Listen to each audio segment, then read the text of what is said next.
Patrice. J'allais dire Bonjour quoi de neuf, Laurent. docteur. Et bonjour à tous. Comme vous le savez, Laurent, il y a des élections européennes dans 9 mois. Il y a quelques jours, je vous disais que la campagne serait longue. Eh bien, il faut croire qu'elle a commencé. Même si pour l'instant on fait campagne l'air de rien, c'est du second degré, de l'allusif, du positionnement, en attendant le concret, celui qui disperse, qui ventile et qui explique qui c'est Raoul. Alors Macron prépare un duel avec Le Pen, nous dit ce matin Le Figaro, qui constate que les sondages donnent La République En Marche et le Rassemblement National à touche-touche. Alors bon, si l'idée était de piquer quelques électeurs à Marine Le Pen, on ne peut pas dire que Macron ait marqué des points en reconnaissant le crime d'État de Maurice Audin.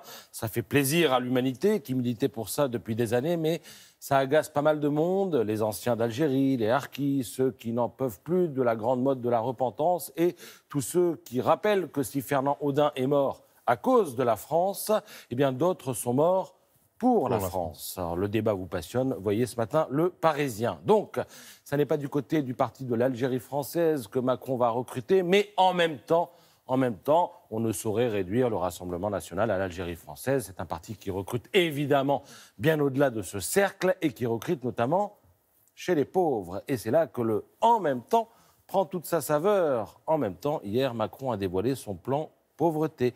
Ça fait évidemment pas mal réagir ce matin parce que pas mal de pauvres votent aussi pour le Rassemblement national. Alors Macron vire au social sans le dire, titre Le Figaro, jambe droite, jambe gauche.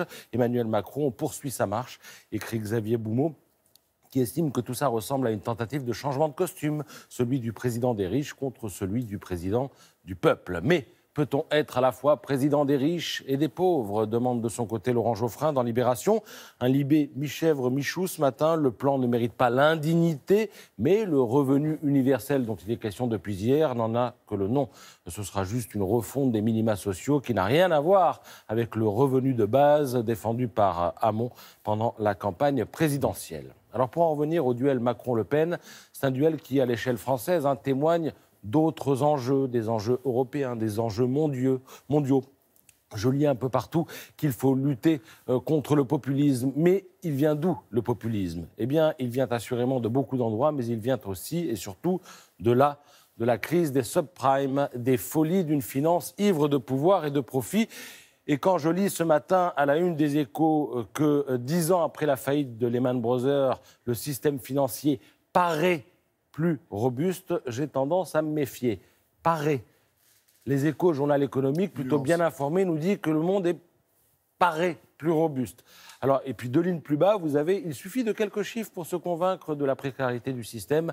Au niveau mondial, la dette publique représentait 61% du PIB en 2001, 116% en 2007, veille de la crise, 225 aujourd'hui. Le système paraît plus robuste. Allez, c'est assez riche ce matin. Pour terminer, deux choses. Regardez, les goodies de l'Élysée. À l'occasion des Journées du patrimoine, l'Élysée lance sa boutique. T-shirt, montre, macarons bleu, blanc, rouge, des mugs.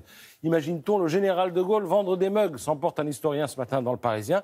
Et puis alors, une affaire dont on reparlera, Fan Bingbing, star de cinéma chinoise, photographiée à Cannes. Eh bien, elle a disparu depuis 2 mois. Il faut savoir qu'elle est accusée de fraude fiscale en Chine. Alors, si M. Xi Jinping a de ces nouvelles, qu'il ne se prive pas de nous en donner pour nous rassurer, tout simplement. Ils vous disent, vous avez raison, on en a parlé avec Isabelle Martinet, on y reviendra dans la matinée. Et puis, quant à l'Europe aussi, à la campagne, on sait qu'elle a commencé avec déjà les premiers sondages dans les journaux aussi. C'est vrai. Merci beaucoup, Patrice.